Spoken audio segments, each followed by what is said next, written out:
So if I can get a approval for the agenda, please. Marty? Second, Joyce. And if I could have you verbally say something, just because that's how I operate. All in favor of the agenda? Aye. Thank you. It's 6-0. And we'll see. There's Peter. Hi, Pete. We will then move to number 2, communications, and that is from our school student advisor, Jackson Dietz.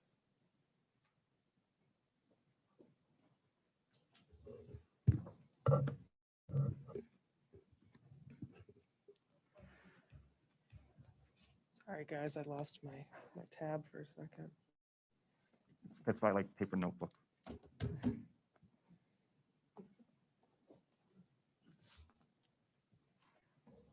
Okay, so good evening, everyone. So I do have a few things that I definitely want to report to you all tonight. So this week, several of our high school students began to participate in our mid-year credit recovery program that Fairport High School is offering. So this applies to all students who have failed the first semester of a full year course or a half year course in its entirety and are in the reasonable range of earning a 65% or over for both quarters 1 and 2. This is a unique opportunity that we are only offering this year for the first time. And our building leaders and teachers firmly believe that relearning these skills and concepts ensures a more successful second semester, a boost in school engagement, and will help kids stay on a positive track to graduation. So in addition to this academic intervention, our hybrid students are looking forward to having in-person classes on Wednesdays every 2 weeks. A junior I spoke with said that she is particularly excited to be able to have more time to work with teachers as well as expand her understanding of the content being taught. On February 12th, we had a designated senior day at Fairport High School to celebrate the class of 2021. Both cohorts of students were greeted by staff with hot chocolate and candy canes in the morning, and in the afternoon they were treated to pizza and a proud to be a senior magnet courtesy of the senior class advisors and a number of staff members at Fairport High School. Coming up this month, our drama club students and advisors are coming up with a creative way to have a spring musical, and our seniors will also celebrate their 100 days until graduation with a commemorative breakfast on March 25th for cohort A and the 26th for cohort B. Thank you all, and I would be happy to take any questions from Central Admin or the BOE.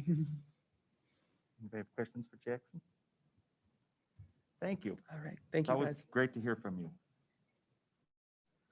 That comes down to my report. I don't have much to say, but I do want people to say, as I just spoke a few minutes ago, that we are listening and we are reading emails and we are gathering information and we are researching and we are reading and we really are working toward this. Brett, I know, has met with hundreds of parents through PTSA. He had his thought exchange, and you'll expound more on that.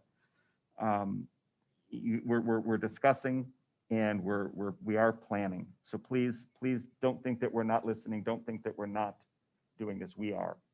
I know it seems like we aren't because things don't move as fast as I know some people would like. And we're still gathering a lot of information. There's a lot of information to be gathered yet.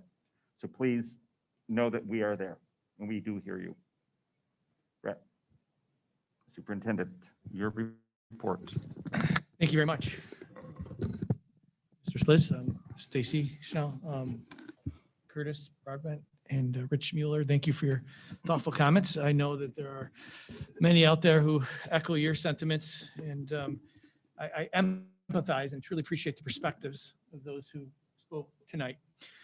I know that your hearts, I believe your hearts and your expectations for their children and all the other students in this district are certainly in the right place and aligned with ours.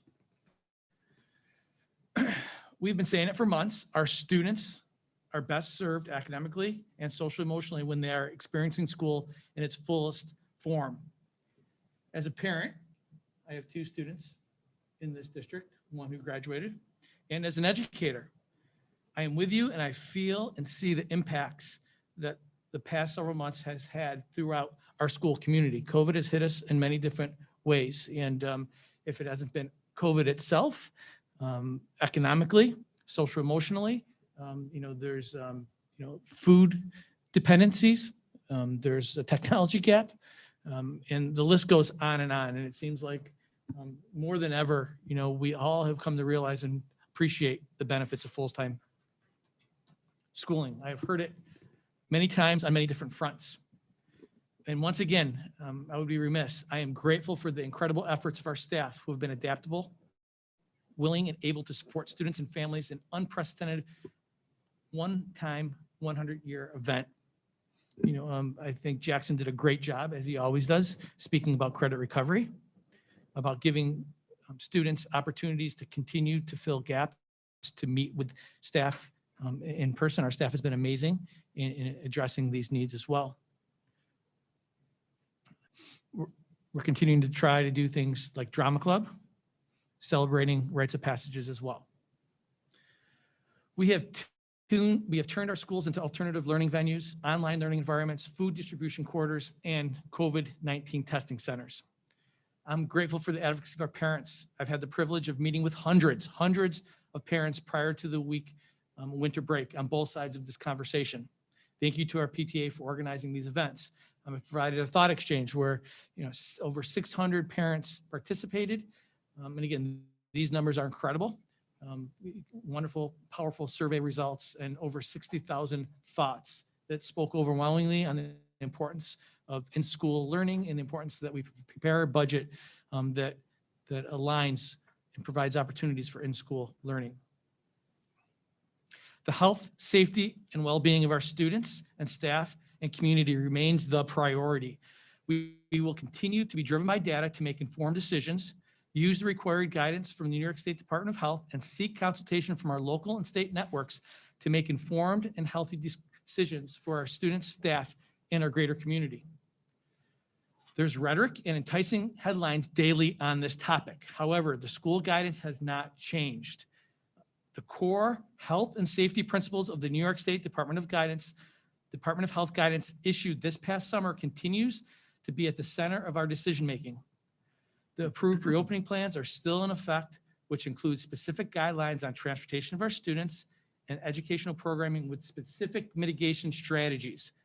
The guidance provides schools and districts with flexibility needed to develop and implement creative solutions to their unique local circumstances. No school district is the same. What one school district can do, another school district, just simply based upon physical plant or human resources, they all differ. The governor's executive orders explicitly define the CDC, the Department of Health, and the county health departments as agencies to supply the guidelines for schools. It describes reopening actions that schools must take and those that are recommended best practices to be considered. It references that responsible parties must maintain protocols and procedures for students, faculty, and staff to ensure appropriate mitigation strategies to protect against the transmission of COVID. This includes masking, distancing, defined as 6 feet, cohorting, and the use of appropriate PPE. It's in the guidance, the guidance hasn't changed, and it's a question that we continually ask.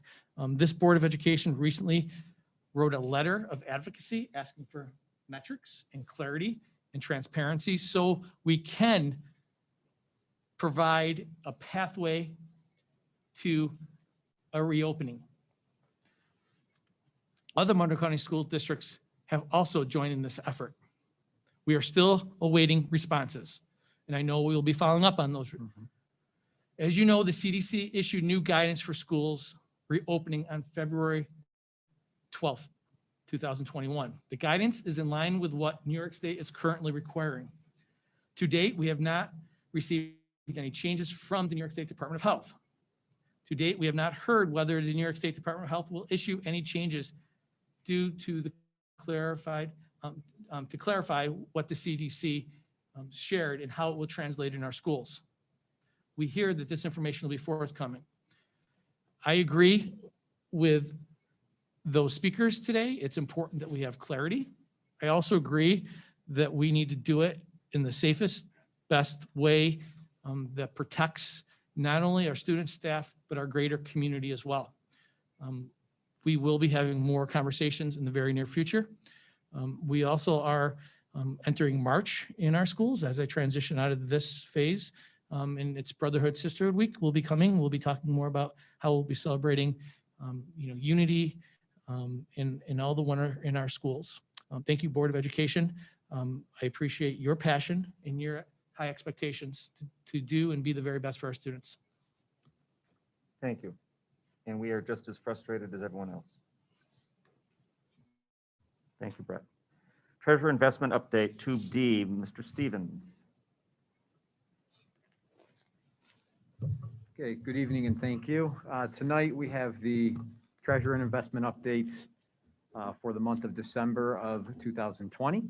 We had a beginning general fund cash balance of 91.5 million, total receipts during the month of 2.8 million, and disbursements of $12 million for an ending cash balance of 82.2 million. Of the 82.2 million, approximately 70.7 million is invested in a mix of CDARS, money market, and insured cash sweep accounts, just about 86% of the general fund cash itself. As it relates to prior year, in terms of flow for revenues and expenses as a whole, right in line in terms of where we were last year.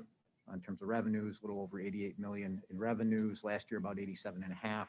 Expenses within 51 million last year and 51.9 million this year. So in terms of the cycle and the flow, we're right in line with last year's expense and revenues as well. Thank you. Great. Any questions for Mr. Stevens? Okay, thank you, Matt. Consent calendar, that is the approval of the minutes of the regular board meeting from the last meeting and our last workshop. The December 2020 treasurer's report, the surplus recommendations. There were some keyboards from Martha Brown that are no longer needed, so we are surplusing those. I'd like a. Hey, Jim? Yes. Just question about those keyboards. Are we donating those somewhere? Are they functional still or non-workable? So we have, I could add, there's policy in terms of disposal and surplus we have to go through. We look to auction, we look to sell, and then the policy basically obliges us to try to get the best return possible for the items that we surplus. And then if not able to sell, then we would proceed to a donation process. Right. So if they don't sell, if there's no value, then we can donate them. And whether they're working or not, that does not play into this, from what I understand. That's the procedure and the policy that's set forth. I'd like a motion, please, to approve. And second, Damon. There is one question I have of you, Mr. Stevens. I notice in the, let me go back here. Treasurer's report, the lunch fund, it's pretty much gone. We started very healthy, but because we are providing food for all students and no one is paying for the food right now, we are getting reimbursed from the federal government for that, correct? Yep. So there's a delay in the because we are part of the National School Lunch and Breakfast Program. Right. There was a delay in the payments for September, November, and December. October came earlier, but the 3 payments for September, November, December, we're actually seeing that cash come in January. So Okay. the cash will be a little bit higher. It's a little over $260,000 that's coming in cash-wise in January. So that helps us get That came in January? January. Yep. Remember, this is the December. Right. Yeah. So it's going to show on the, so we've got that cash. Yes, got that Okay, cash. Because So when I saw this $17,000. we were 18 figure, grand in Yeah, terms I of thought- cash flow. You know, when we started the year at almost 700,000, Correct. and now we're down to 17 because we're not getting any, and no one is buying lunches right now. Right. And the reimbursements were behind as Okay. well. So we do that's have the money in the account. That's what I was just questioning. Yes. Okay, Yep. great. Thank you. Any other questions about any of the consent items? All in favor to approve the consent calendar? Aye. Peter, were you there? Is Peter still with us? Yes, I'm with you. Sorry, I thought maybe you could. Thank you. Nope, just checking. That's a 7-0. Thank you. Come on.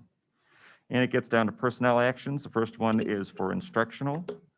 And that is on our minutes here, or on our agenda here. So may I take a moment to Sure. express appreciation. There's many retirements that have been forthcoming for the past several months. The board has had actions. There'll be 30 retirements. Tonight we'll be making a recommendation to accept 2 very important members of our school.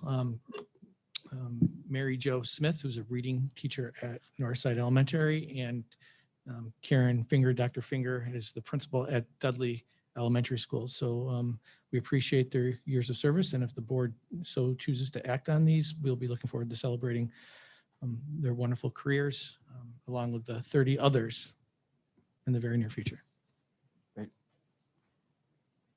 I need a motion, please, to approve this. Marty, second. Erica, any other discussion? I'd also like to point out that there are some long-term sub-positions that people were in those positions, and now that they've hit the certain 20 days, correct? Yes, Yep. and I would also say, just because I don't want to sell anybody short, Right. there, Paula Anderson, Mhm. who is at Dudley Elementary School, is on here Mhm. for approval. Rose Benoit, who's an English teacher at Minerva DeLand. Tracy Billow, an elementary teacher at Jefferson Avenue. Carol DePerna, who is a PE teacher at Martha Brown. Beth Gerling, who is at Northside Elementary, and Marlene Matowski, who is a special educator.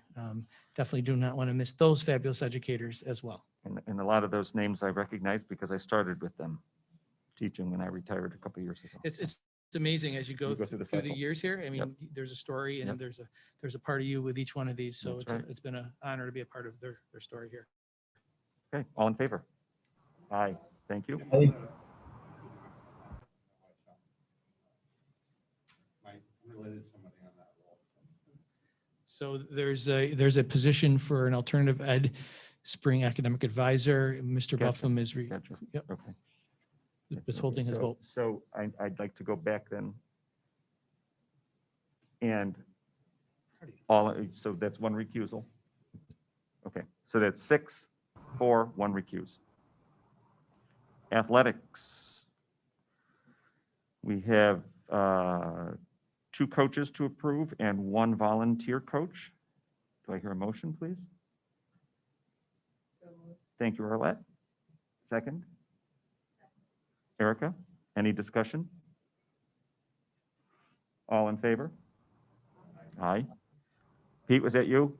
yes, Okay, thank you. 7-0. That motion carries. Non-instructional and civil service. We have many new appointments here. We've got a couple changes in assignment. We've got a transfer. We've got some retirements as well. There are 4 retirements. Would you like to? May I name? Yep, We you have may. Deb Deco, who's a nurse at Minerva DeLand, many years of service and contribution to our students and community. Don Markham, who's a custodian at Dudley. Karen Nitsky, who is works in the transportation center. David Rowe, who is a mechanic in the transportation center. We appreciate all that they've given, and we look forward to celebrating their amazing contributions along with the other 30 individuals at this point in time. Motion, please. Marty, second. Erica, thank you. All in favor? Aye. aye, Okay, thank you. That's 7-0. Benefit contract for part-time safety and security coordinator. Doug, would you just like to briefly describe that or discuss that? Sure. As you know, we recently were able to hire a new position here that was created for the part-time safety and security coordinator. So along with that, we needed to have the specific benefit contract for that position, since this is a non-collective position that's not in one of our bargaining units. All those folks in the non-collective bargaining units have different benefit contracts, and we needed to create the one that's specific to go along with this year-long assignment. So you have that tonight for your consideration. Any questions? Let me go. I need a motion, please. Damon, second. Joyce, any discussion further on that? You all had a chance to see that? Okay, all in favor? Aye. Thank you. Aye. Pete? Okay, thank you. Huh? All right, that brings us down to number 5, presentations, the non-instructional budget. That's you, Mr. Stevens. Mr. Stevens and myself, I'm just we're going to walk okay. through this together, and the instructional budget, I think, is, am I just queuing this up, which I'd be happy to do?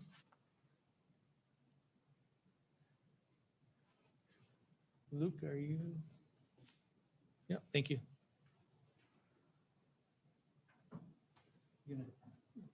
We could do that, sure. Sure, why not? Unless you want, may have Matt sit here.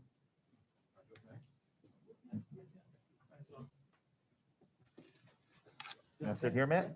I can move. Why don't you sit here? That way you're both in the camera.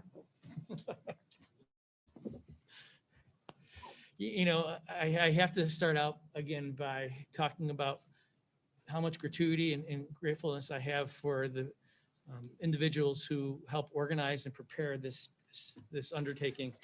You know, we have Monica Shannon, Chris Eckert, we have district administrators, directors, and principals, and of course, led by Mr. Stevens, Matt Stevens, is our assistant superintendent for business. We are able to do incredible things because our Board of Education has priorities and expectations.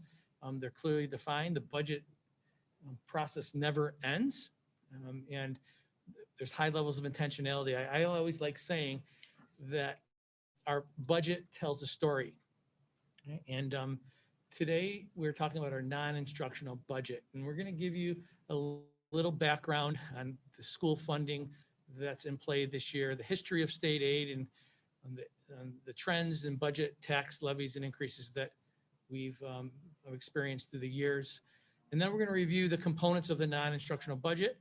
And then there'll be some board discussion for this part of our budget process. And my friend Luke has a better idea. You good? Okay. So Can you make it a slide? can we make it a slideshow?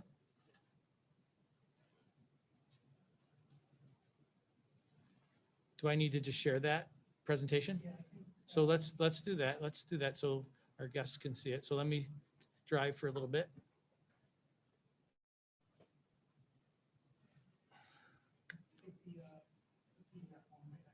This one right here? Yeah, perfect. Thanks, Luke. Sorry, Mr. Forsgren. And those who are at home. There you go. Got it? It's just, oh, this is not on. Gotcha. I got it. It was on. Okay. So the budget goals this year, again, which were established in November, were to maximize and support our district strategic initiatives. And even though we were in the middle of a pandemic and creating a budget with so many unknowns, our Board of Education still was steadfast to our educational programming initiatives, making sure that the social, emotional, and emotional mental health needs of our students were always a priority. Educational programming, our curriculum maps need to make sure that they're aligned more than ever, especially as students transition back to school. Diversity, equity, and inclusion is a priority and is part of our budget story. Instructional technology, we saw that we are improving our approaches to supporting instructional technology across the board from an instructional model. And facilities planning. These are all part of our strategic initiatives, and we're continuing to build upon them with this budget process. And of course, with any budget, there's efficiencies, this idea of cost containment, so we could be stewards to the greater community. And this concept of monitoring and strategically utilizing our reserve funds as needed. These reserve funds that we have are used for rainy days. They help offset the local share. And it goes back to the community to ensure that we're able to provide the very best programming or while managing the impact to local taxpayers. So here's a quick summary of the governor's executive proposal to schools for 2021-22. You can see overall it's a $2.1 billion proposed increase for education, but it's asterisk. Portion of that increase is actually related to some federal stimulus money, so about $3.85 billion. If you take a look during the 2020-21 school year, schools received federal CARES Act funds. Please, it's important to note that that CARES Act money for Fairport was about $621,000. It actually supplanted a reduction in state aid for 2020-21. So federal funds were used to offset a reduction in state aid. It's being done in the same format we'll see down below. For Fairport, it's about $5.4 million proposed of the stimulus funds. Also within the state education department's proposal, it's actually a $5.4 million negative adjustment to our state aid for 2021-22.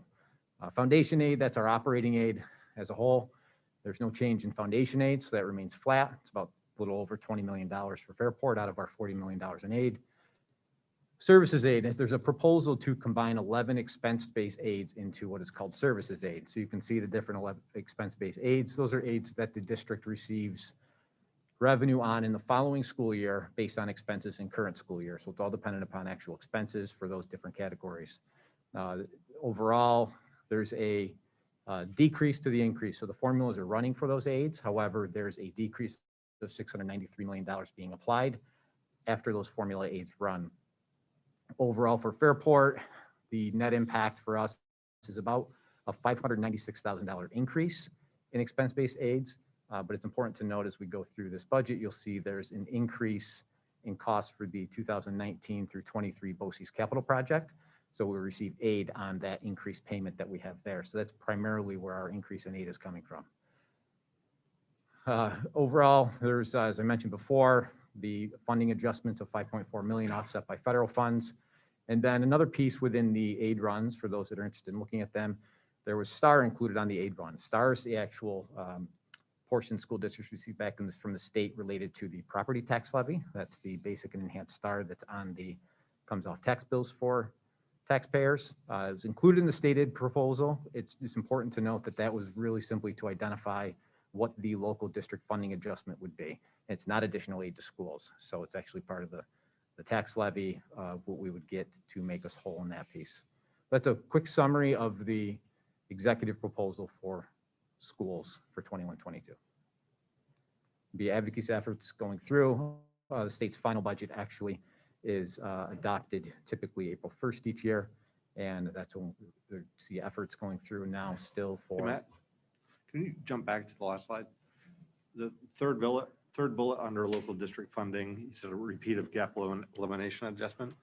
Yep. So, you know, that's because you have a question mark there. If we remember in the past, when there was a recession, we had some reduction and take back of state aid. So that $5.4 million that's being adjusted for school districts, if that remains long-term and we don't have the federal funds to offset that, that loss of aid, you know, is that a repeat of the gap elimination adjustment that became a permanent reduction to state aid? Yes, it was restored over time, but the district never really saw back the aid it lost as a whole. So if you hear Mr. Stevens, he slid in there this concept of points of advocacy. This is a strong point of advocacy, and in our legislators, when we've been meeting with them, we've been, you know, speaking that it needs to be a real dose of aid, not a one-shot deal, because you know, the state has had a history of you know, giving us these one-shot pieces of aid and then withholding it thereafter. You're basically implying that Could, local district funding is gap elimination. if there are no federal funds to offset that in, let's say, for example, 22-23 school year, and that funding adjustment remains at $5.4 million, then there will be a gap. Yes. Yep. So it's a question now, because you know, right now the proposal is to keep it, but if there's no federal funding, that will be the impact. Good question. Here's just a historical summary of our state aid as a whole. This combines our foundation aid with our expense-based aids. And you can see the estimated revenue for state aid for 2021-22 is $42.6 million. As mentioned, 5.4 million of that is the federal funds. So we're right now counting on that COVID stimulus monies for 21-22s. So that keeps us flat. Yep, correct. Because of what we talked about. If it doesn't come, then it keeps us flat. Correct.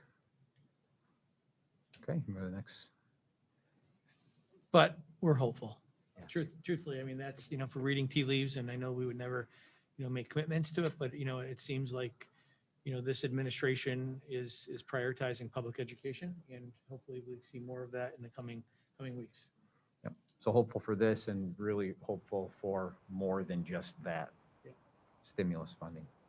If I can interject real quickly, for those, we have about 60 people on YouTube. Anybody asking questions, Damon, I think it's you. We can't hear you at all. So I think the YouTube people probably even less if I can't hear you. So if, when you ask a question, please turn on your microphone, because no one else is able to hear it outside the room.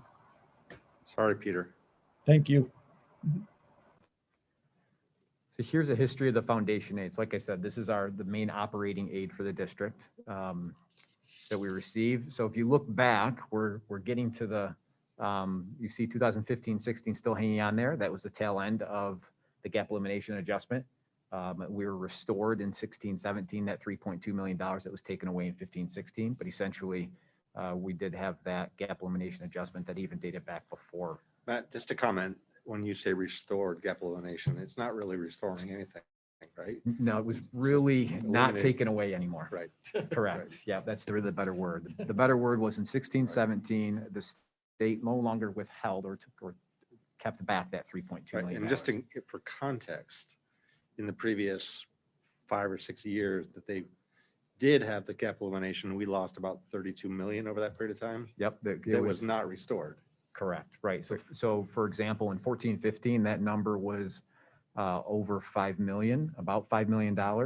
15, 16, they only took away 3.2 million. So in essence, there's a $1.8 million non-takeaway. However, we never saw that 3.2 million from 14, 15 that was taken away. And so we're just historical context as well. During the probably 2013, 14, I think, there was about 40 something layoffs here during that time, right? There was a lot of cuts that had to happen. Field trips were eliminated. A lot of things, music programs were impacted. So I wasn't on the board at the time, but I remember the impact that the gap elimination had. So that's what we've been advocating against since that time. Mhm. And that goes to your previous question about bullet number 3, that 5.4 million, that if that isn't, how is that going to be for next year? Because if that 5.4 million isn't there, you're going to see in that column 0, you're going to see 5.4 million. Right.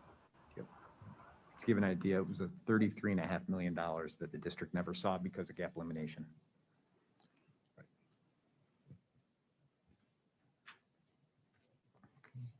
Here's just the information graphed in terms of the foundation aids. You can see it really starting to level out after the gap elimination adjustment money was not taken away anymore. And then our increases were slight over the years from 17, 18 forward, with no increase proposed for 21, 22. Here's a history of our budget percent changes with the levy and the rate. So you can see the budget increases on average about 2.5% over 5 years. The tax levy about 2.5%. You'll note here that in some years it was under 2%, in some years over 2%. That's because there are exclusions allowed within the tax cap. In all of the years, the district was tax cap compliant with the eligible exclusions related to capital work, capital purchases, and so forth. Then the tax rate, you can see the rate in most cases is actually less of an increase and a decrease in a couple of years as compared to the tax levy. In 2018-19, there was a reassessment within the town of Perrington, so we saw a large rate decrease. So those two will have an inverse relationship. As tax base grows, the rate itself will drop. And this is for total budget, correct? Total budget. And again, here's that same information on a graph basis. You can see the rate itself will fluctuate up and down, all dependent upon the tax base and the growth therein. And we have not heard of how it's going to start the reassessment this year because they did cancel it this past year because of the pandemic situation. Are they going to go forward with their assessments? Have not heard yet. You haven't heard yet? Have not heard So, yet. so the question is, Tim Sliz is asking, will the town go forward with its assessments, or will they hold the reassessments, right? And the question or the response was, at this time, we are unsure.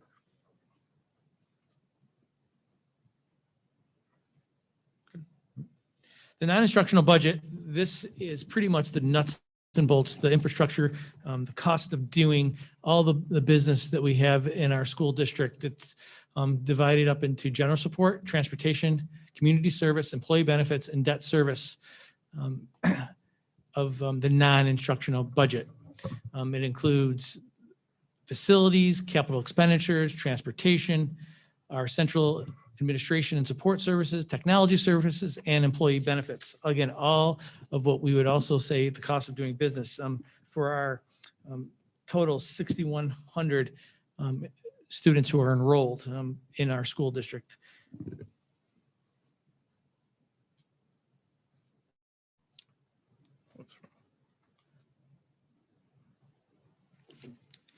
First line item is our general support. You'll see in our general support that the Board of Education, a flat change. I won't go line by line item, but one item that does stick out is our tax collection, and that is our town and county cost to print mail. That has gone up. That's just the cost of printing and mailing, and that's why you see an increase there. You see our chief school administration, that's my office, from the supplies, materials, and contractual and salaries, business administration, and our personnel departments as well. Those have pretty much just been rolled over with increases at 1.93%, 3.25%, and 2.84%. Communication offices, how we communicate, the level of communication, as you can see, is pretty important, especially in this era. There's the increase of 2.86%, which includes a BOCES service that supports communication.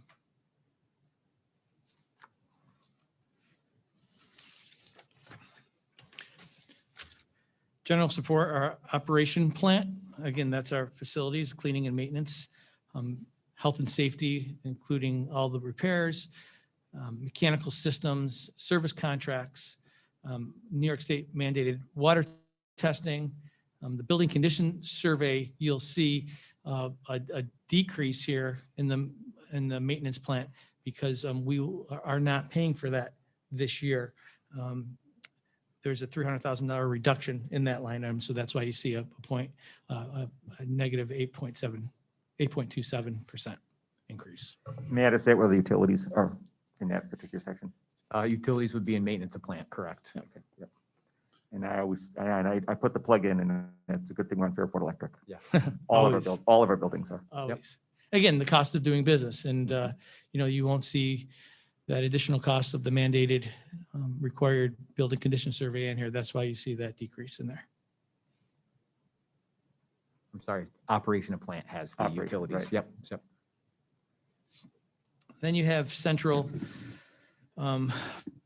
printing and mailing, again, flat. You see central data and tech services. That's because we've had to adjust some line items in there, and we put some salaries in the instructional budget. So you see a negative 4.7% decrease there, but you'll see it being played out when we do the instructional budget next month. You see a BOCES administration cost of 72.23%. You'll see that being played out throughout this. But if you remember that the BOCES is doing a capital improvement project, we are obligated to pay on that capital improvement project, and that is why you see that increase. And that was planned for, through a multi-year process. Did you want to speak more to that? Yep, I'll just add that it's an increase of 1.1 million. If we remember in 2020-21, the current school year, the amount was a little over $300,000 for the first year payment based on BOCES cash flow. Next year's cash flow is our share for Fairport is 1.4 million. It's based on our regional weighted average daily attendance. So each district, component district, has their share of cost for the project. So it's an increase of 1.1 million. That does drive BOCES aid for school districts. So there's, like I mentioned, an offsetting revenue, BOCES aid on the revenue side of the budget, and then also that's allowable as a capital exclusion within the tax cap calculation. So those pieces will play out on the revenue side of the budget in terms of that overall increase. Hey, Matt, the tech services line, that includes obviously our IT department, all the technology. Yep. So the personnel. Yep. The central systems. data. The central data processing tech services, that involves our own tech staff, those that really are on the network side. Security operations. Correct. And as well as any of our BOCES services that we have through BOCES for network support, and so forth. So it's a combination of our own staff as well as BOCES. And you see that reduction because there's just a reallocation because we're using some of those dollars towards instructional components. So Mr. Stevens and his team just are putting, figures in the right spot. So you'll see on the other side of that next month.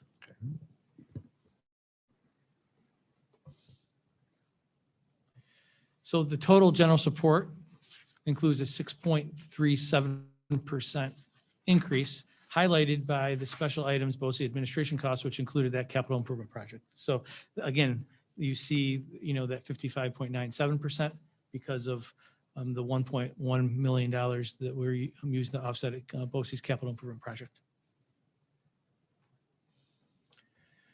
Transportation, we have, again, the responsibility to transport homeless, private schools, tutoring for students, special education needs, shuttling students. We contract transportation as a result of the shortage that was mentioned earlier. We have a summer school. All this is dependent upon transportation. Our transportation department does an amazing job of being flexible and responsive to the overall needs of our community. We wouldn't be able to do the great things that we do without reliable and safe transportation. District transportation continues to roll over, remain fairly flat. We will be trading in buses because they've reached their useful life. We usually trade in approximately on a 10-year replacement cycle. We'll have 10 replacement buses, 6 71 passengers buses, 1 28 passenger, and 3 23 passengers. Again, we trade in to maximize value. And I think you have a question. These are, just to clarify, these are state aidable trade-ins, right? When we purchase new buses, what's the aid percentage on those new buses? About 65%. Yeah, approximately 65, 70%. Yep. Yep, and buses are aided over a 5-year basis. So now the district's on a cycle as we purchase new buses within the budget. We have a consistent, predictable aid flow on that piece. And then the remaining local share is part of the capital exclusion within the tax cap as well. Again, and we sometimes forget that we run a real operation here. I mean, there's lots of logistics, the private and parochial commitments, our special needs transportation for out of district programs and shuttles. So transportation is of the utmost important. We've been able to contract transportation, and you'll see, that increase in that line item as well. Could I ask a question, Brett and Matt, about transportation during this hybrid time? Have the number of bus runs increased, decreased, stayed flat relative? What's the impact on the overall bus requirements? I say overall, the bus runs themselves have stayed fairly flat or maybe a slight decrease. Remember, we're not doing as many music runs in mornings. There's some, after school activities that we're not having to run as many buses for as a whole. And then, up to now in terms of Wednesdays, there have been limited runs on Wednesdays, primarily those that may be programs through BOCES or private placements through special needs requirements. And what are we doing for urban suburban? So they get bused in through the Rochester City School District, and we work with them to make sure that we can provide the very best services for them. And we still need to get better at that to try to allow them to have access transportation. So that's an ongoing conversation that we try to cooperate with other school districts around as well. It's something that we definitely need to get better at, though. And we have to remember too, that in the summer, we asked parents would be willing to drive their children in, and that's helped with the bus runs too, because we've had a lot of parents who have volunteered to drive their children to school. The needs are still great. They're just Right. different, Right. and transportation, the number of runs may be down a little bit, but Right. the amount of flexibility and having fleet and staff at hand to be able to do the things that we need to do is. And last year, we traded in more buses than we purchased, and that's still an option. That's an area of discussion for later on, correct? Correct. Yep. Because we thought if we have such a shortage of drivers, which we have had for multiple years now, in the foreseeable future does not see an increase in drivers. And that's a nationwide problem. Even the contract company that we contract with is having difficulty finding drivers. It's just a job that many people just don't find is I guess you could say, enjoyable and something that they want to do. It's just hard to get people who are willing to drive school bus. And it's all over the country. You know, and it is definitely a cyclical industry, and we're on the lower end of that. So, you know, we'll be talking more about transportation as we continue to move through this process, but here's a first glimpse at it with a 1.12% increase.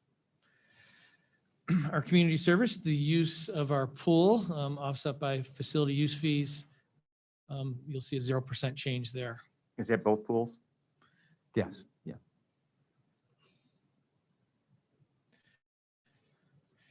Our employee benefits, again, these are set, these numbers, our ERS and our TRS numbers, our teacher retirement, employee retirement systems are set by the state. It's based upon percentage of staff salary. Again, you know, we're constantly watching these percentages throughout the year. There's no set rhyme or reason. I think, you know, we do our best to project. Mr. Stevens does a great job with his network of colleagues to make sure that we are able to honor these mandated costs to offset employee benefits. And that's where you see, again, most of the increases coming from there. You'll have health and dental increases as well. Just, you know, again, it's a natural cost that continues to escalate as we move along. Just for perspective, in the village, we have 9 police officers, and our contribution is $300,000 a year to their retirement system. Yep. For 9 people. So does 90/60 imply that health and dental benefits of this subset of employees has increased 3.89%? So when we do the budget and look at it, we look at our current billing. So the cycle, our plan year runs January through December. So we're projecting for the second half of 2020, 21, 22. In each budget year, we're always projecting the second half of the following fiscal year a rate increase. So we're looking at projecting a 10% rate increase for the health plans that we have here. Dental actually projected to remain flat. It's a self-funded plan, and as part of the consortium that we're in there, we've been able to maintain the premiums as a whole in the dental. But the health is based on actual expenses for the first 6 months of the previous year, or the data we have now from January through really February, and projecting that out for the remainder of the calendar year, and then next 22 July, January. So through June. if the cost is going up 10%, or the rate, the premium, is that what you said, is going Yep. up 10%, but But we're looking at it from a true expense basis. So we're looking at our actual bills in January and February and carrying that out for the remainder of the year. And for as long as we can continue to evaluate that until the budget has to be final and adopted. Okay. So we're using real information as we project that. Thank you for the question. And again, these are total employee benefits, not just for the non-instructional. Correct. That's all employee benefits. The retirement systems be, you know, current staff. Health and dental will also involve our retiree benefits. So those are all built within. Approximately how many current employees do we have? Current employees About around 1,100, 1,100, 1,200. And then retirees? I don't have that number off the top of my head. That's a large number, Mhm. I'm sure. I know of 2. Oh, I know more than 2.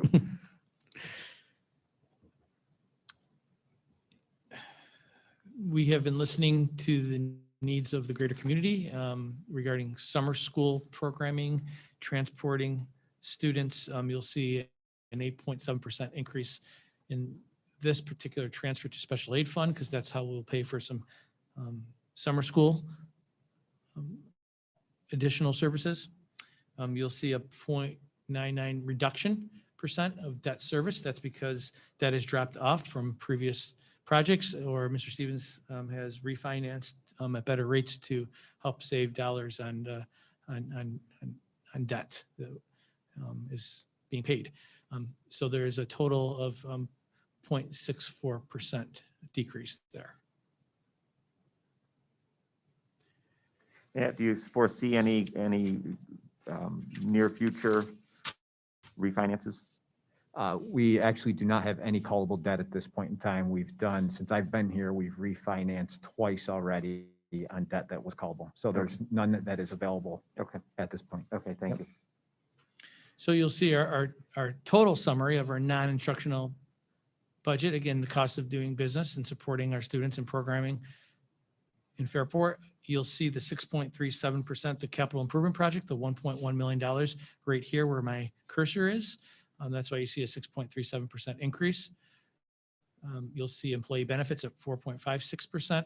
And again, a reduction of 0.64% with a total non-instructional budget at this date of 4.01% of an increase. And just keeping in context, the foundation aid is a slight decrease. Foundation aid is flat, and our expense-based aids based on the BOCES, primarily the BOCES capital projects, about $600,000 increase in state aid revenue projected right now. Okay. So the theme though is the 4.01% increase in our non-instructional expenditures is outpacing the revenue. Correct. Yep. Currently, as it is now at this point in the draft process of the budget, we'll continue to look at the employee benefit piece as we refine the health, like I mentioned, the health and dental. We're looking at those numbers as long as we possibly can, as we have the most updated information on the invoices. And then we'll obviously looking at the tax cap and the reserve analysis on the revenue side of the budget.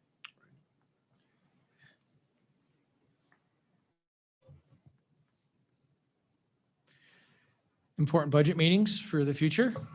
March 16th, there'll be an instructional budget presentation. Again, that is the lifeblood of our budget, the programming that's associated with our budgeting and the revenue support that will be used to help support payment of our programming and the non-instructional budget. April 20th, there'll be a presentation of the total budget and final draft.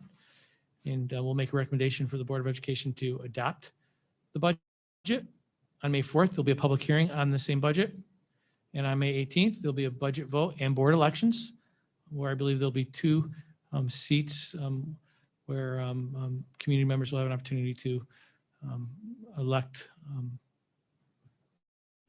board members, two board members. And at this time, we do not know what the voting process will look like. We have not heard anything from the state as to whether it will be in-person, hybrid, whether it will be all mail-in. Yes. We don't know. We We'll have not learn heard. more about that. In the And coming those months. people interested in running for the board, we don't know about signatures and petitions and all that. Yep, all that's That's to still become unknown. in a future executive order. Correct.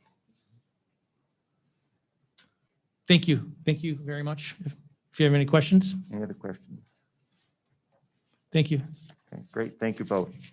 That brings us down to 5B, capital improvement project presentation, and we have our team waiting in the wings.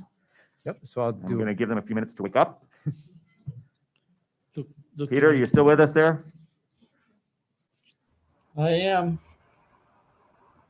so tonight we have Mark Esposito with Campus Construction Management, and Kevin Rademacher with Labella is here as well. And Mark's going to introduce his team from campus as they go through the update presentation for the 2019 voter approved capital improvement project. Thank you, Matt. Good evening. Before we jump into the presentation, wanted to introduce our construction management team that's going to be here now that we have SED approval and are getting ready to plan the bid process, starting with George Spinaris, who you guys worked with us at the transportation facility project. He's our project executive on this, and he'll be providing support to the entire team for both phase 1A and B in the entire project. Scott Bolrus is our senior project manager. He's going to be leading the team on a day in and day out basis on site for both phase 1A and B. And then Kevin Arlata is our project manager, who is going to be assigned strictly to phase 1A. We have our field manager who's not with us tonight, James Kendricks, is going to be on site daily also here at the high school for phase 1A. And then we also have some administration help out of the office here for the project. So we're gearing up, ready for the construction to begin here as we're getting ready for bidding, and we'll roll right into that. So with our next slide, the approved budget for the entire phase 1 2019 capital improvement project of the $56,750,000. Thank you, sir. We are looking right now at that Phase 1A budget line where we have just over $28.5 million is going to be the budget that we have for going into the bidding process that we're about to start. And just to look at the overall timeline that we used when we were going out for referendum to look at this. So we are here now on the 2/23/21 date. We were getting ready to bid the project so we can get construction started here toward the end of the school year here at the high school.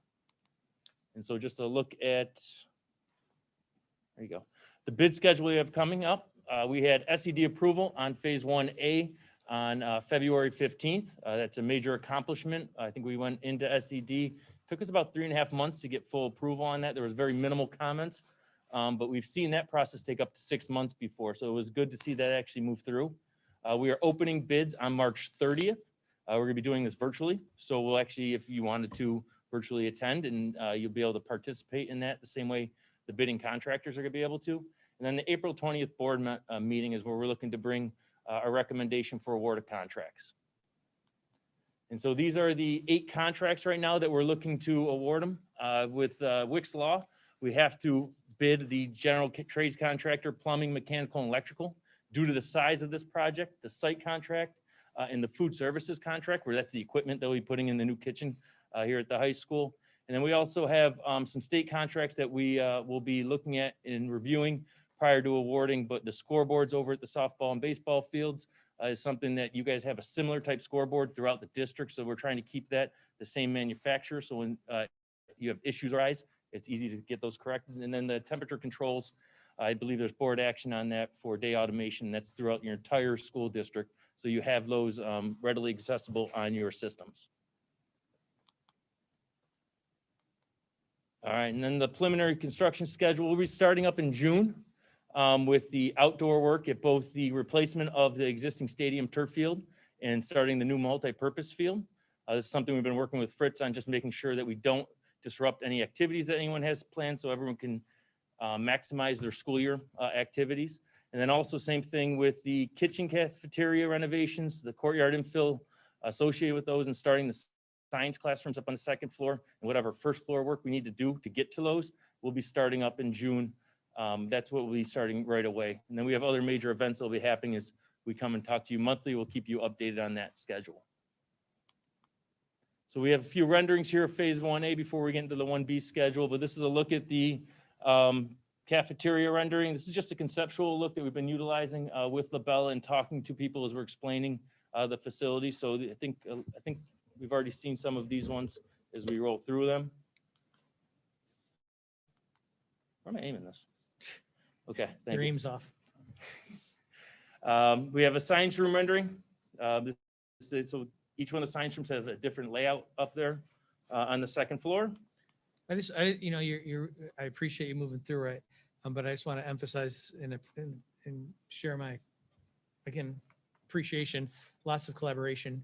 Staff who will be using these venues, have their mark and voice in the design. And I appreciate your patience and flexibility and multiple meetings and design and redesign and It really goes with Kevin and his group. Kevin and Troy from LaBella Yep. spent a lot of time with the user groups and really listening and getting those details into those documents. So you see the renderings here, but when we actually look at the floor plans, those cabinets, the drawers and science rooms were all discussed, size, needs of what's going in them with beakers and to everything degree.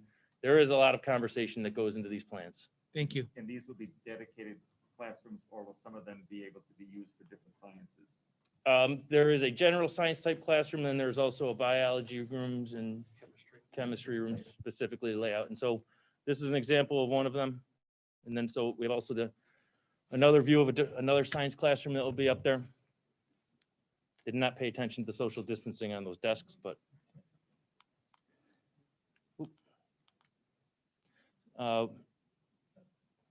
getting fast. Okay. Thank you. Another science layout classroom on the second floor for another rendering. Again, conceptual in layout just for, again, for visual uses.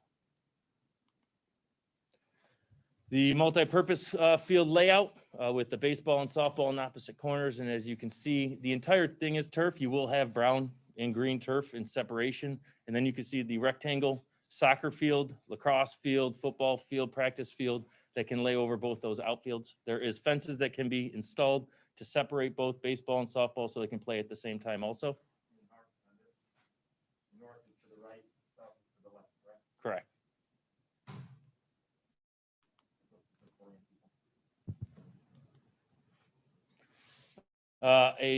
Just the field layout for the replacement carpet that'll be going into the stadium.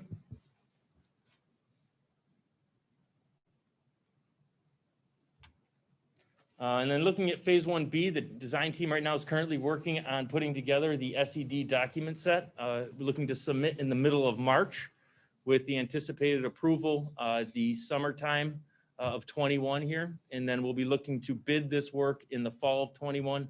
It's one of our optimal bid periods. So we really set this phase up to be bid at that period and then be able to run through construction. As you can see, construction will start in December of 21 on that first break to be able to open up some areas. And then we'll get into that with closeout happening both at the high school and phase 1B, all in the fall of 23. Mark, going back to the replacement of this stadium turf, Mhm. I know some people were concerned, as many community members. Majority of this is a recycled type of a material. They'll be able to recycle some of the old turf or repurpose it. So they will be able, when they rip that up, they will not be repurposed, the carpet itself, Okay. due to some liability issues. They will reuse the pellets, the rubber pellets in this. They'll pull them up, clean them, put a magnet through them all, and they will actually take them off-site and utilize them someplace else. They are not being reused right now on this project. We will ask for a price to see if it is feasible to reuse that, You see if in it's the a cost process. savings. but that is something right now that is not being reused on this project. So the carpet then is not, it's Like just, the carpet's like a carpet in your living room. Once it gets worn, it is something that should not be reused. there's no recyclability to that. Mm-mm. When they cut it up into 4-foot swaths with the machine, and you'll see it. We'll bring video back to the board so we can actually show that whole entire process. But it gets cut up into 4 foot. They roll it right up and put it on the truck and take it out. Thank you. So just to remind the board and everybody listening, phase 1B's major scope of work. We are touching all the other educational buildings in the district. We are building secure entrances, security improvements throughout the district at each building. All of the boilers are being replaced except for Brooks Hill that just was recently done, I want to say about 6 years ago. So all of the boilers will be replaced. At Joanna Perrin, we're replacing tech rooms, or renovating tech rooms and some toilet rooms. And at Martha Brown, we have some science rooms renovations that are also occurring in this project. So going back to your Schedule 1B, the construction phase starting December of this year, they would, I'm guessing, the non-instructional spaces. Correct. And we're still using natural gas as our fuel for our boilers? Yes.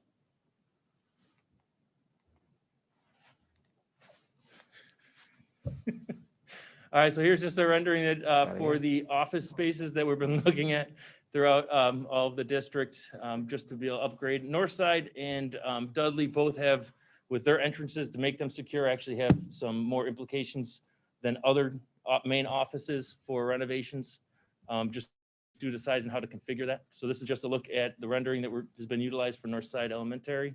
And then Dudley, we also have the nurse's office being renovated in that same secure entrance vestibule. This will how that has to integrate, go. this will integrate traffic flow and make it more user-friendly to the users. Yes, and so it's really good to secure your buildings in the same manner that Fairport High School is throughout the entire district. So entering a building will be the same for every single one of your educational facilities. And I know that you have met with our coordinator of safety and security. Yep. And got input from him. And that's something else that Kevin and his team have Right. been And- doing with the user group for And I know 1B. Aaron's done that as well. Yep.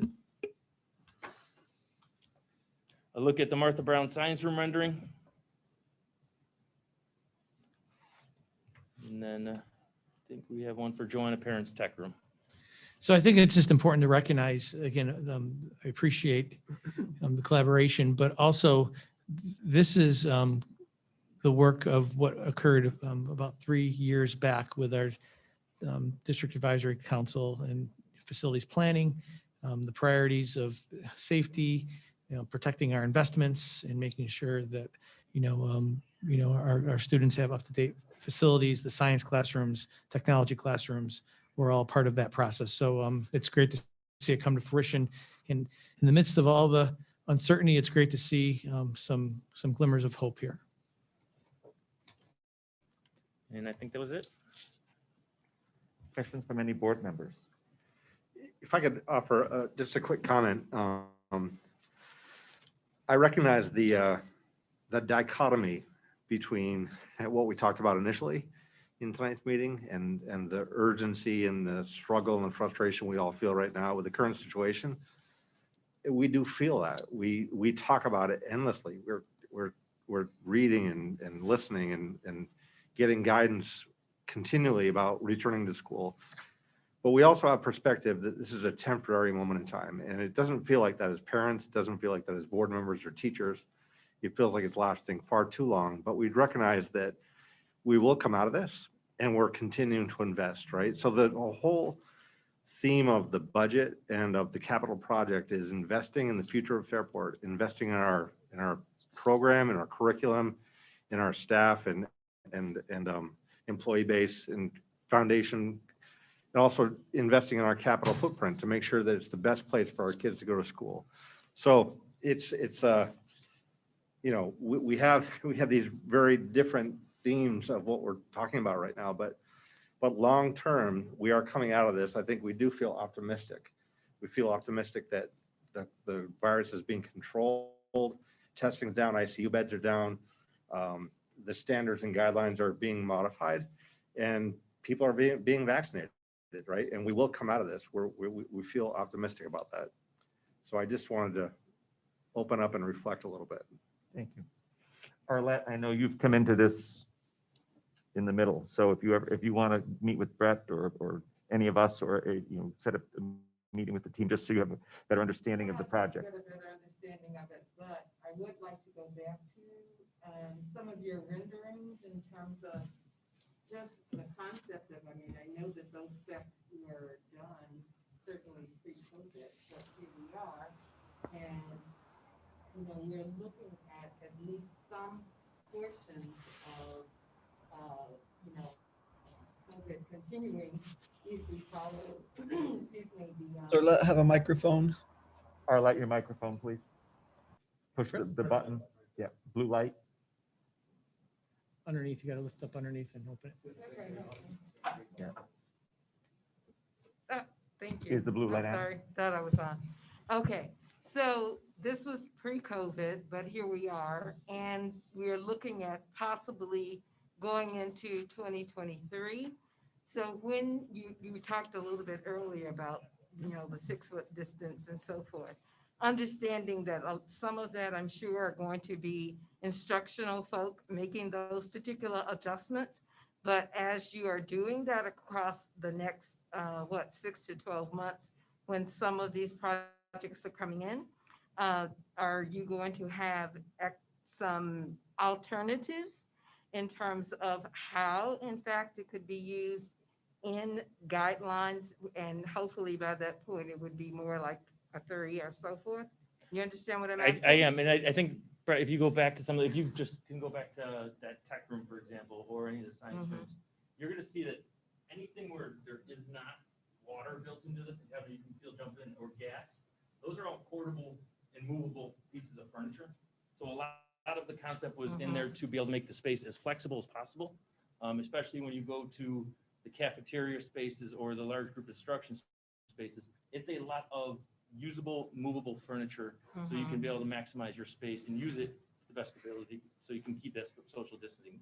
And Arlette, we did talk about that when, back in the fall, and we had the same concerns, just to see, if something happens again, or just moving forward. And that's why they did make some adjustments in terms of, like you said, making things movable, making it easy to format in different ways. And I know Aaron also had a lot of input on it, to making sure surfaces were able to be cleaned. Airflow. That way. Airflow is a big. At all the HVAC systems to make sure those are up to code and pushing that air around. So this would be adaptable to future social distancing, again, breaking up space to use it differently. I think that was the whole purpose of having these spaces, to make them flexible and responsive to the overall needs of what occurs in a school.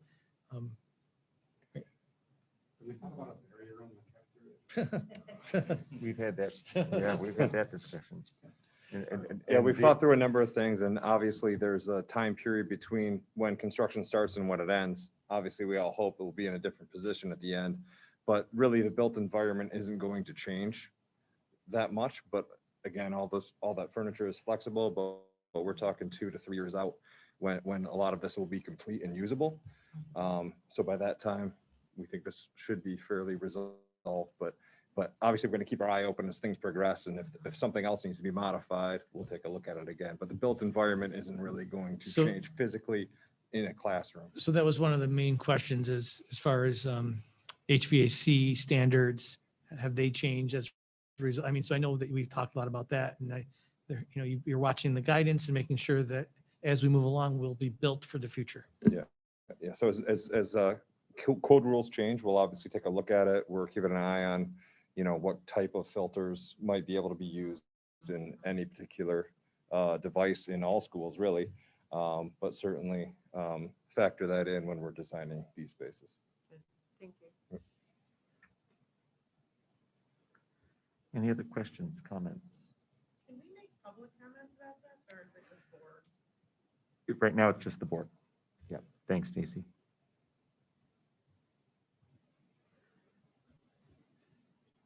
Okay, thank you, gentlemen. We appreciate the update.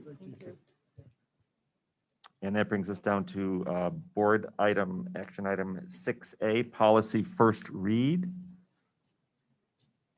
And you have those policies, and you've been able to look at those. Here's the policy 3160.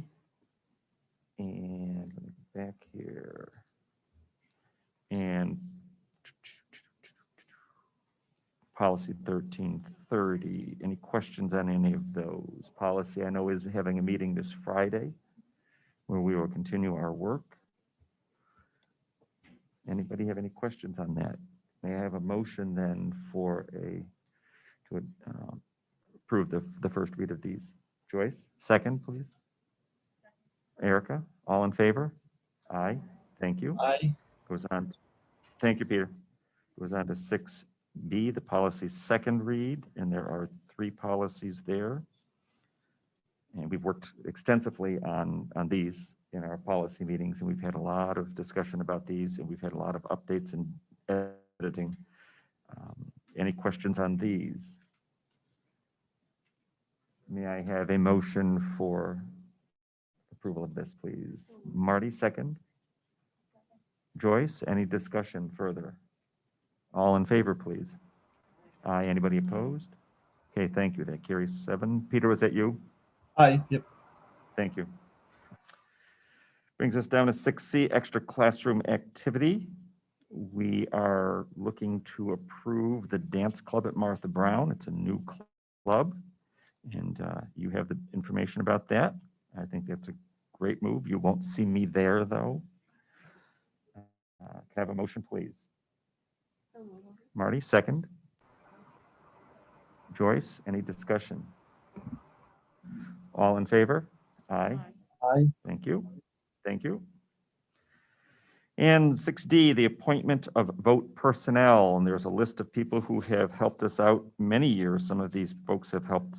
I noticed some names have fallen off as some people have chosen that to retire from this. This list, we're going to ask for approval of it. If, in fact, we do have in-person voting, they will be manning the voting tables. If not, they will be working on counting the mail-in votes like we did last year in a secured environment at Johanna Perrin. So if I can have a motion, please, to approve this list of vote personnel. Damon, second.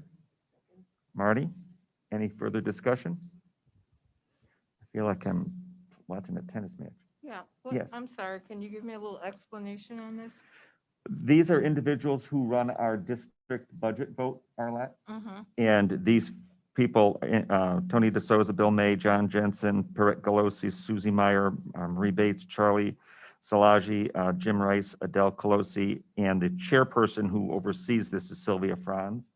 And we have to approve those people to operate and work our vote for us.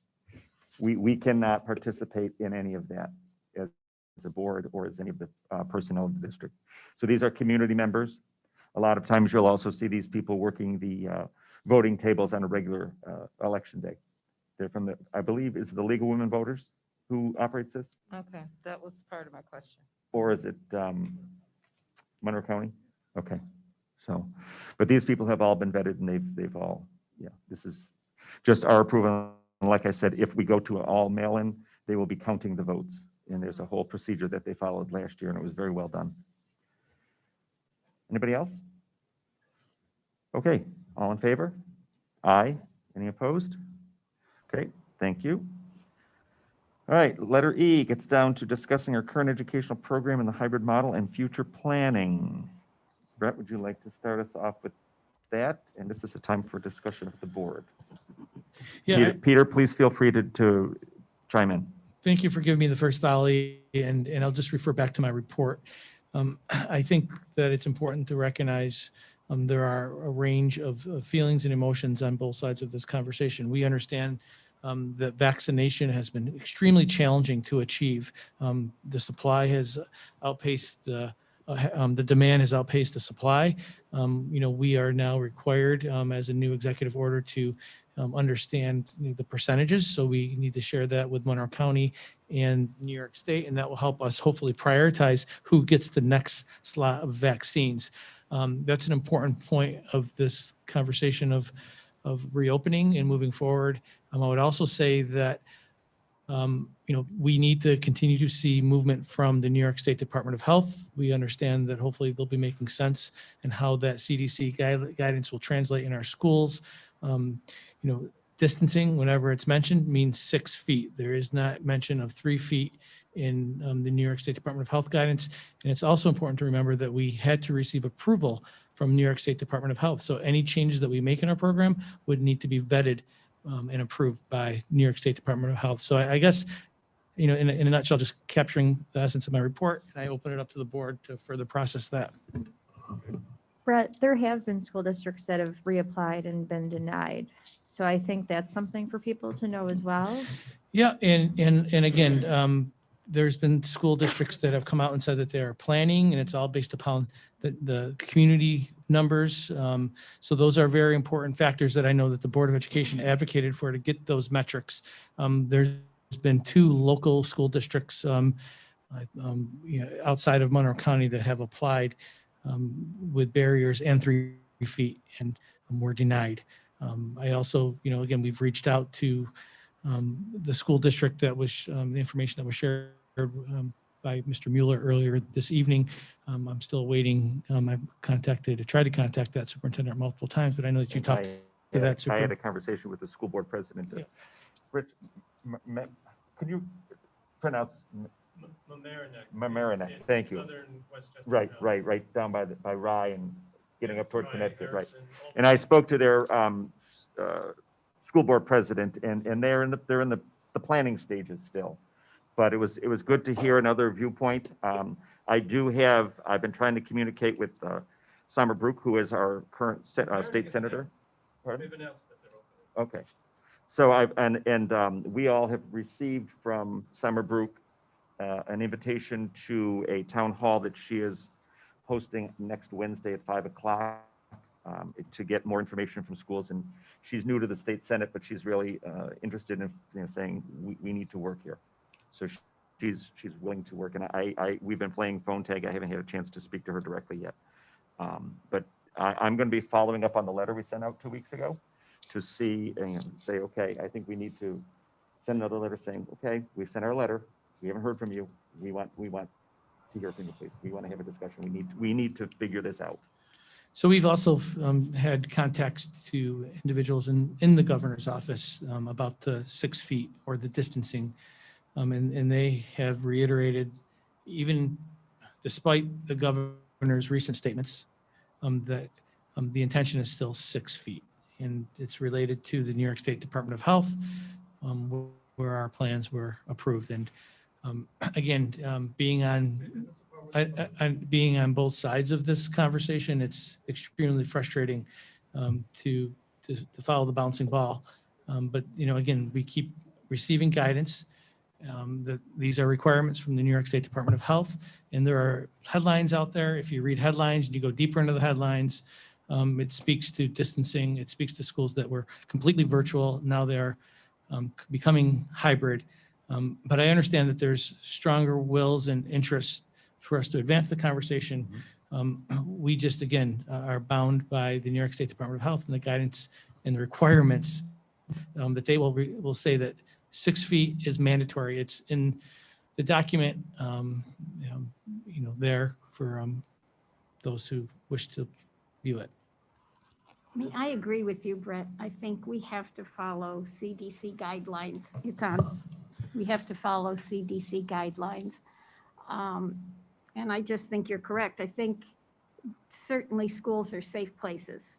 And I agree, one of the safest places, but they're not inherently safe. They're safe because we made them safe.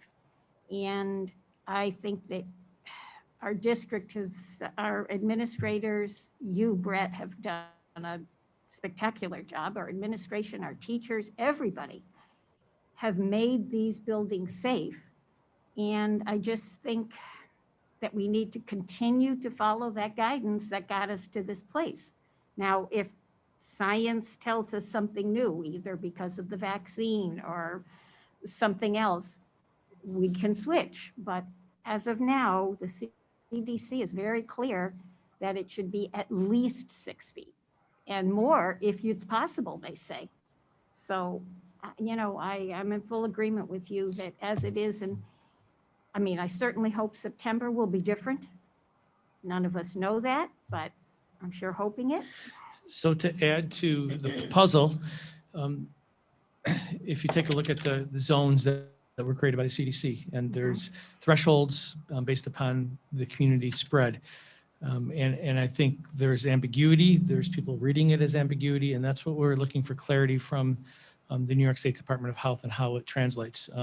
There's language in there that says that we should, if the community spread is low, we should distance in as much as we can to the greatest extent possible. So the language becomes very ambiguous, and I think that's what a lot of people are getting caught up in, and so are we. And I think that's why we're questioning it, and talking with our local commissioner, trying to access the Department of Health, the governor's office.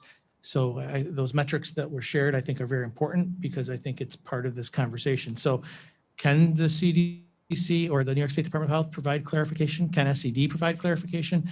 We're hoping so in the next week or so, because I think the community, as we've heard and learned tonight, expects it. And I think it provides clarity for us all.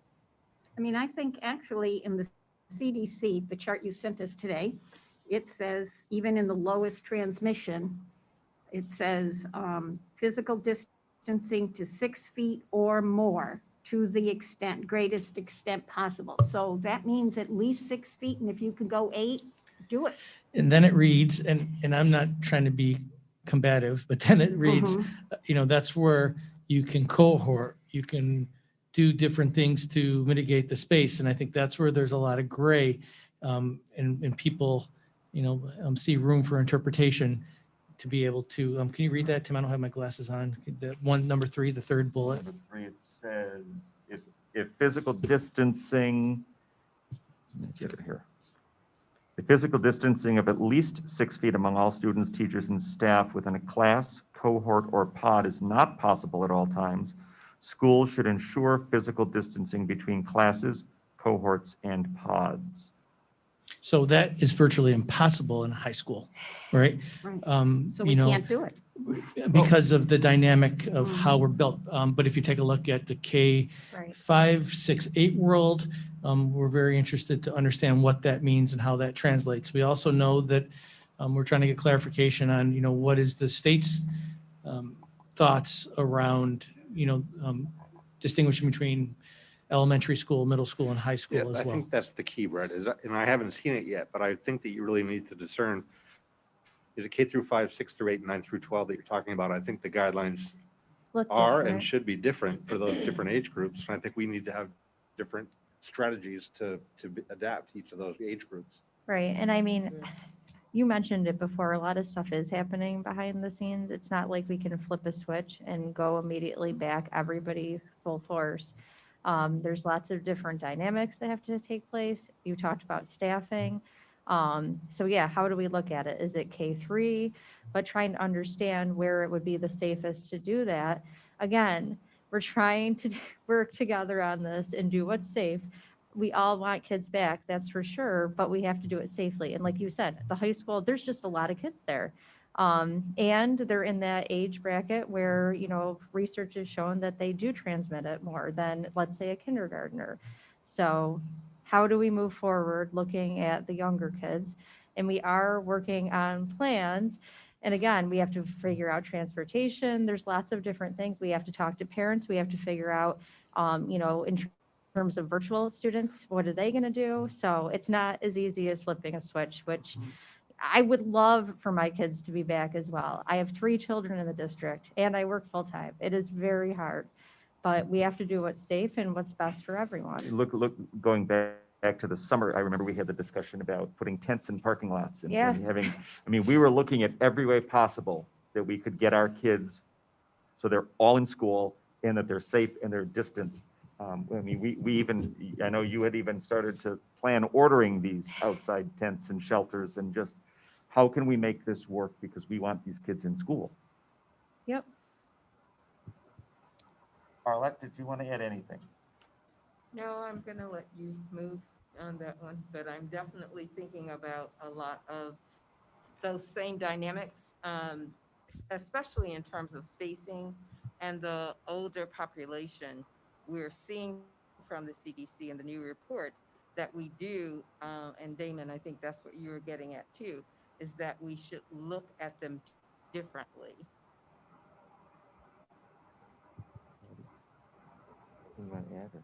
No, I would just reinforce that we have spent hours and hours on this, all with kids at the center of the conversation, all wanting them to be back in school, but in a safe manner. So we go round and round about it, but we will keep working on it.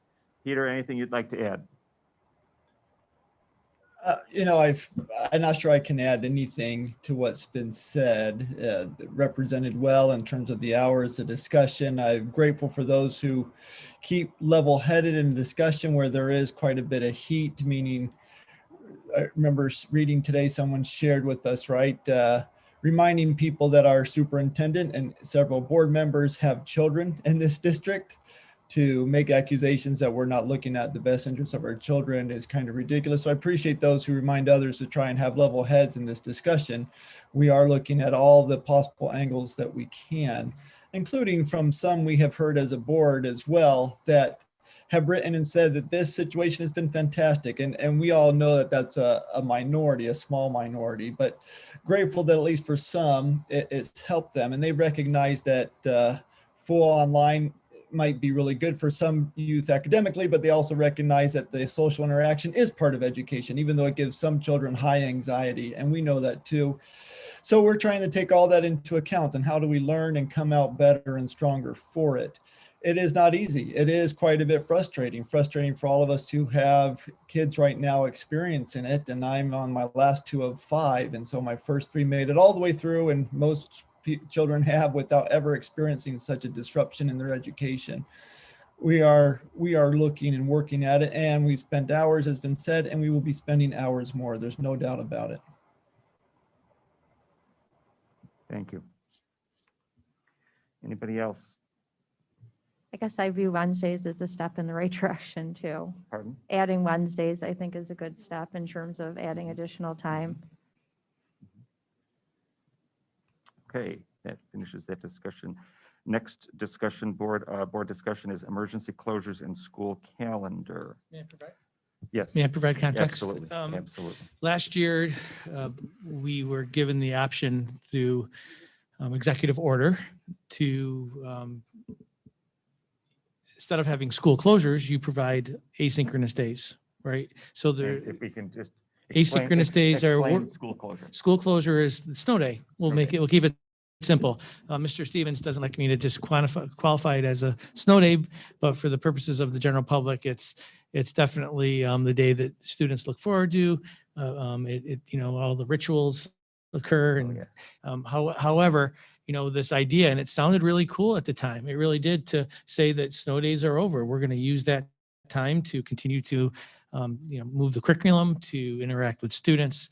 And like I say, on its face, it seems okay. However, as you continue to move through, and what we've learned is not all students have access to, internet at home. Not all, not everyone's going to have the same level of childcare to make sure that they're on task and getting the work completed. Our staff has responsibilities at home. Grandma and grandpa, or aunts and uncles, whoever's watching the children, might not have, access to the right resources. So all these inequities come to bear. And it's really starting to weigh on me, especially as we're planning the new calendar, just to talk about what are our thoughts and expectations as we plan a new calendar. And that doesn't even say that the governor is going to allow this to happen next year, but I know some districts around us are planning to have days at home as work days. I think it's worth a conversation. I know we've gotten emails about it as well on both sides of it, or mostly on one side of, let it be.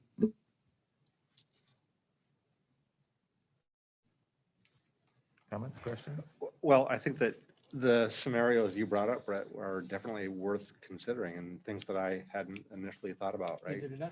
But you're right. And I guess what segment of our population does that have that negative impact to? And are there ways that we can alleviate that circumstance to make the no days off a possibility with equality and equity in mind? But that's definitely worth thinking about. In the benefit of it would be an additional day before the Thanksgiving holiday, or a longer weekend on Memorial Day.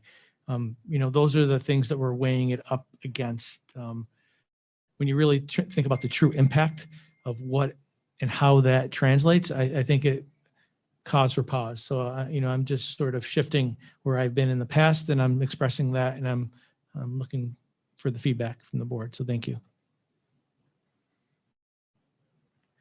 I go back to 1991 with the ice storm, when we were closed, I believe, for 2 solid weeks. And we had to take vacation time away. We had to extend the school year. Obviously, that wouldn't possibly work this way because so many people were without power.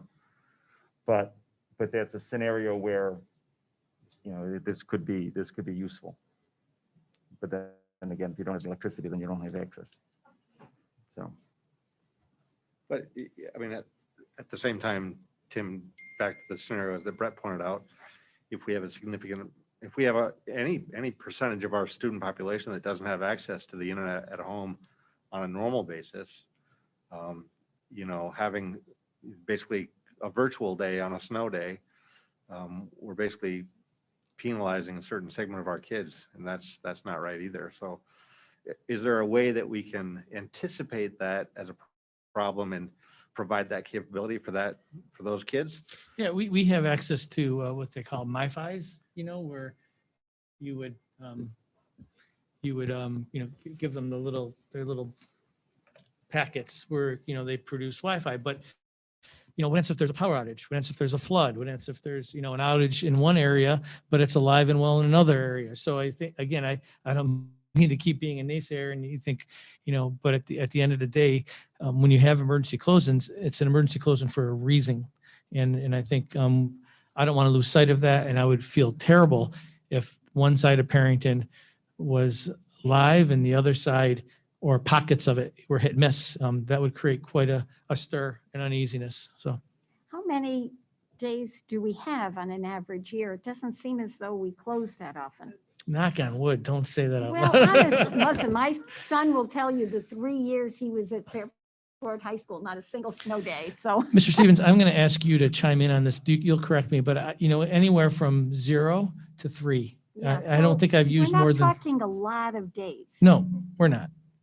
We're not. And that's my point. And another thing, the angst and the planning and organization and the would haves and could haves, is it worth that level? And I think that's the question that I'm Yeah. pondering. But I tell you, we teachers really like those snow days. Those were the gifts.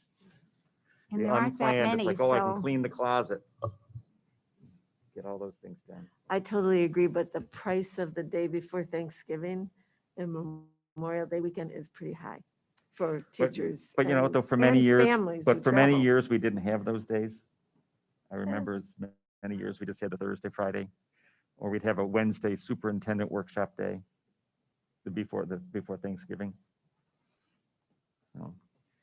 So that's what's going into the planning of this year's calendar for next year. Hopefully we'll be able to present a calendar in March, at the March business meeting, with those variables intact.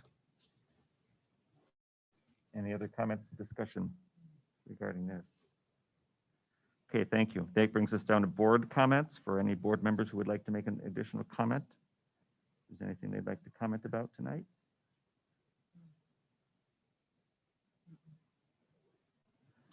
I would just like to make a comment. I would just like to remind those people watching and those people here that this is a board meeting of the school board. We do have the public comment section in the beginning of the meeting. Other than that, this is a working board, meeting for the board members. Just to reiterate that. Thank you. I think it helps the phrase, it's a board meeting that's held In in the public, public. correct. It's not public participation Right. in the meeting. Thank you. Anyone else? Okay, with that being said, I would like to have a motion to go into executive session to discuss matters related to the performance and evaluation of particular bargaining units. And also in that invite will be Mr. Provenzano, Mr. Loft, and Mr. Stevens. Do I have a motion to go into executive session? Marty, second? Arlette, thank you. All in favor? Aye. All right, thank you. We will go into executive session. We thank those who came this evening to speak to us and view our meeting. Thank you all. I do want to say that once we come out of executive session, we will not be making any decisions on anything. So we will come out of executive session and adjourn the meeting. So we will not be broadcasting after this point. So thank you all for attending.